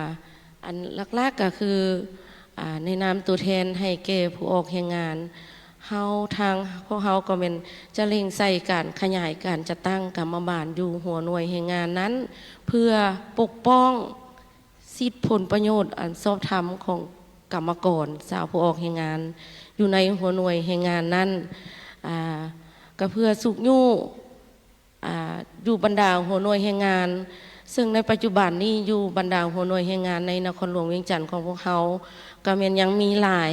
ยังมีจำนวนหลายที่ว่ายังบ่ทันได้ขยายหัวหน่วยในการจัดตั้งกรรมบาลอยู่ในที่นั่นเนาะแล้วในการขยายการจัดตั้งอยู่บรรดาหัวหน่วยแรงงานนี่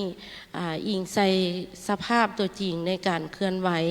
การจัดตั้งปฏิบัติเวียงงานของพวกเขาตัวจริงในปัจจุบันเนาะก็คือบรรณาธิการได้ประกอบคำเห็นมานั้นเนาะก็อิงใส่สภาพเศรษฐกิจเนาะก็เห็นว่ามีความยุ่งยากหลายในการขยาย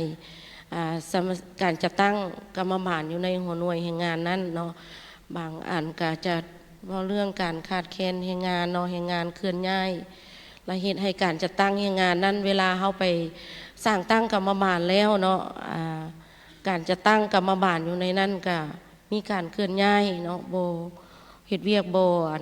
มันคงเท่าที่ควรก็ย้อนว่าอิงใส่สภาพเศรษฐกิจก็คือ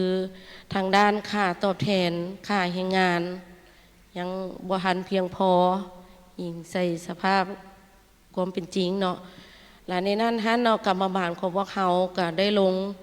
สุกยู่ให้หัวหน่วยแรงงานท่านได้ขยายการจัดตั้ง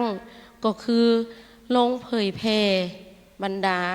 นิติกรรมต่างๆที่พัวพันถึงการปกป้องสิทธิและผลประโยชน์ของกรรมกรและชาวผู้ออกแรงงานในหัวหน่วยแรงงานนั้นให้เขาเจ้าได้เข้าใจและก็รับรู้ถึงและในนั้นเนาะก็ติดพันกับการขยายการจัดตั้งก็คือทางสภาการค้าเพิ่นได้มีคำเห็นมานั่นเนาะกับบรรดาทานนั่นเนาะก็ติดพันกับกฎระเบียบกฎหมายเวลามาลงทุนอยู่ประเทศใดหนึ่งก็ต้องได้เคารพสิทธิและกฎหมายของประเทศนั้นเนาะเจ้าแล้วก็เพื่อสร้างให้ข้าเจ้าหันมีความเข้มแข็งเนาะให้มีความเข้มแข็งมีความก้าวหน้ามีระเบียบวินัยในการออกแรงงานในเมื่อเข้าเป็นกรรมบาลแล้วพวกเขาก็ได้สุกยู่ให้ข้าเจ้าได้เข้าใจรับรู้ถึงอย่างลึกซึ้งเนาะเจ้าขอขอบใจขอแสดงความขอบใจนำทั้ง4ท่านเนาะที่ว่าเพิ่นได้มีคำคิดคำเห็นต่อกับคำถามของข้าพเจ้าเกี่ยวกับเวียกงานขยายการจะตั้งและสมาชิกกรรมบาลอยู่ในหัวหน่วยแรงงานภาคเอกชนอันนี้ก็ถือว่าแต่ละภาคส่วนเนาะในนามทั้งรัฐบาลและก็ตัวแทนของผู้ใช้แรงงานและก็ผู้ออกแรงงานในนั้นก็เป็นผู้ให้การลงทุนก็ถือว่าเพิ่นก็ได้ตอบไปพวกเฮาฮู้น้ำกันแล้วเนาะบรรดาทานและบรรดาทานผู้เข้าร่วมเดมีคำถามบ่มีอย่างยักถามเพิ่นก็ขอเชิญเนาะยังปัญหาใดบ่ทันแจ้งก็ขอเชิญบรรดาทานยกมือขึ้นถามเพิ่นได้เนาะพวกเขาจะให้เวลาพวกทานอีกน้อยหนึ่งจะขอเชิญ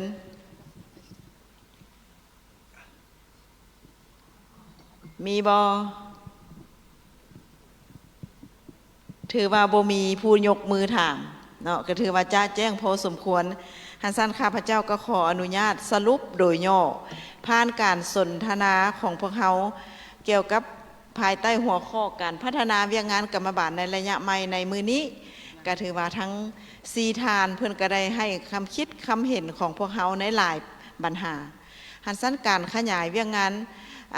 จะตั้งและก็ขยายสมาชิกกรรมบาลอยู่ในหัวหน่วยแรงงานภาคเอกชนนี้ก็ผ่านมาแม่นพวกเขาก็ได้เอาใจใส่อย่างจริงจังเนาะทั้งศูนย์กลางกรรมบาลลาวพวกเขา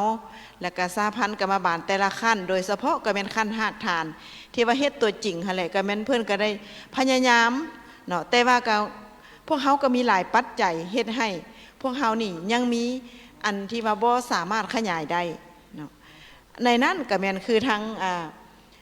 นครหลวงเวียงจันทน์เพิ่นก็ได้เสนอไปแล้วว่าผู้ออกแรงงานของพวกเฮานี่ขยายได้แล้วแล้วก็มีการเคลื่อนย้ายแรงงานจากบอนนี้ไปบอนนั้นบางเทื่ออยู่บอนนี้มีการจะตั้งกรรมบาลแต่ไปอยู่บอนใหม่จะบ่มีการจะตั้งกรรมบาลเฮ็ดให้ตัวเลขสมาชิกกรรมบาลพวกเฮานี่ลดลงเนาะอันนี้ก็เป็นปัญหาหนึ่งที่ว่าพวกเฮาพบพ่ออยู่ในปัจจุบันและในนั้นเนาะการขยายการจะตั้งกรรมบาลนี้บางหัวหน่วยแรงงานก็บ่แม่นว่าทางสภาการค้าในนามเพิ่นเป็น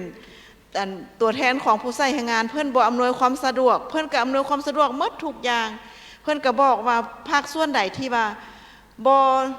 บ่ให้ความร่วมมือหั่นน่ะก็ให้แจ้งให้เพิ่นเนาะแต่ว่าก็การลงทุนของต่างประเทศบางภาคบางประเทศเพิ่นก็ยังบ่ทันได้เข้าใจอย่างลึกซึ้งต่อกับภาระบทบาทและการเคลื่อนไหวเวียงงานของสหพันธ์กรรมบาลลาวพวกเฮาก็จึงเฮ็ดให้บางอันกับพวกเฮาก็บ่สามารถขยายไปได้ทั่วถึงในนั้นก็แม่นอิงใส่ทั้งกรรมบาลลาวพวกเฮาได้เนาะบ่ได้เฮ็ดหน้าที่เข้าถึงกลุ่มเป้าหมายหั่นอยู่ใน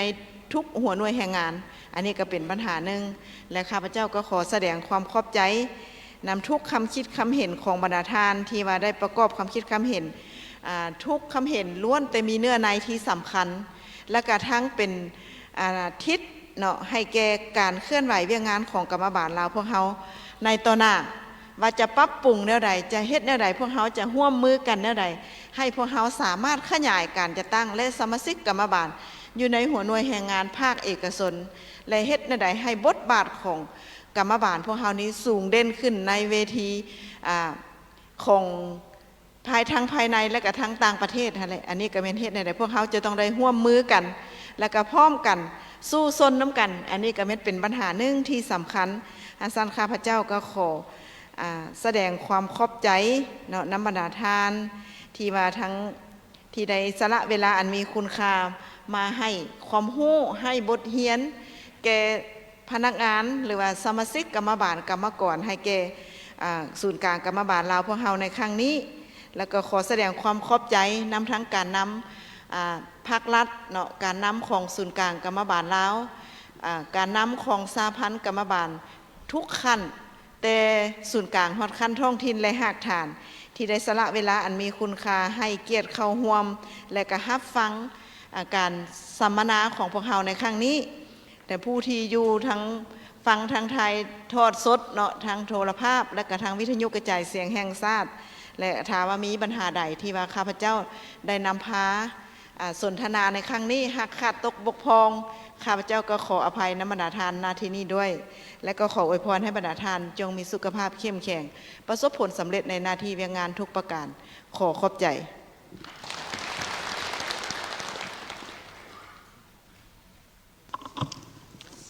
เจ้าก็ขอขอบใจต่อบรรดาทานที่ได้มีคำคิดคำเห็นเนาะอาจารย์เพื่อเป็นการตอบแทนผมขอบใจทางสหพันธ์กรรมบาลลาวของพวกเขาก็มีของที่ระลึกที่จะมอบให้บรรดาทานคู่ร่วมสนทนาเนาะซึ่งขอเฮียนเซินสหายทองจันทร์ภูมิพันธ์รองประธานคณะบริหารงานศูนย์กลางสหพันธ์กรรมบาลลาวขึ้นสู่เวทีเพื่อมอบของขวัญให้แก่นักสัมมนากรแล้วก็ขอเชิญบรรดานักสัมมนากรมันยืนอยู่ทางหน้าโต๊ะพร้อมกันเลยเนาะเจ้าขอเห็นเชิญ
การขอเชิญไทยรูปรวมขอเชิญท่านรองประธานไทยรูปครับ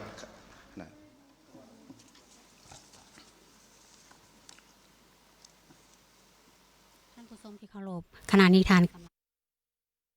สดเวทีสัมมนาวิทยาศาสตร์การพัฒนาเวียกงานกรรมบาลในระยะใหม่ซึ่งการสัมมนาก็มีทานนางอรุณแสงวิจิตรวงศากรรมการคณะบริหารงานศูนย์กลางสหพันธ์กรรมบาลลาวหัวหน้าโฆษณาอบรม เป็นผู้นำพาดำเนินการสนทนาสัมมนาวิทยาศาสตร์ในครั้งนี้และผู้เข้าร่วมก็มีทานปริญญาเอกบุญมาสิทธิโสมตัวแทนสหพันธ์กรรมบาลจากกระทรวงแรงงานและสวัสดิการสังคมทานฟงสมุทรคำวานวงศาตัวแทนจากสหพันธ์กรรมบาลกระทรวงการเงินทานนางบัววอนอุ่นสวัสดิ์ตัวแทนจากสหพันธ์กรรมบาลนครหลวงทานนางดาววดึงพระละพิทักษ์ตัวแทนจากสหพันธ์กรรมบาลสภาการค้าและอุตสาหกรรมแห่งชาติลาวเจ้าซึ่งการสัมมนาในครั้งนี้ก็ถือว่าให้ความรู้แก่สมาชิกกรรมบาลลาวกับพวกเขาในทั่วประเทศ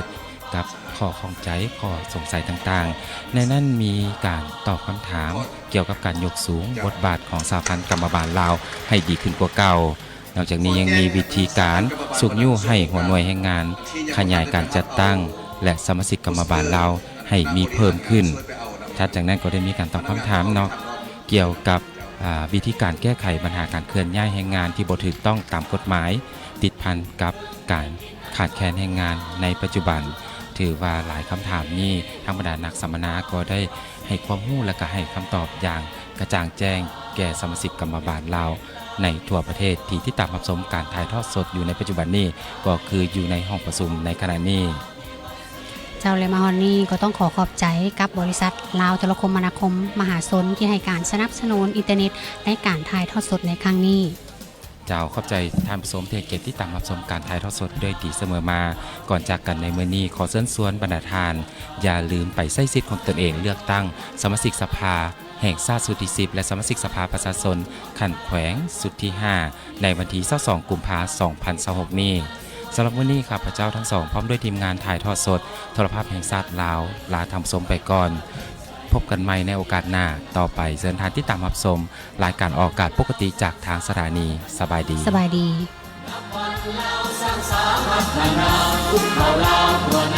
ซึ่งอุราลี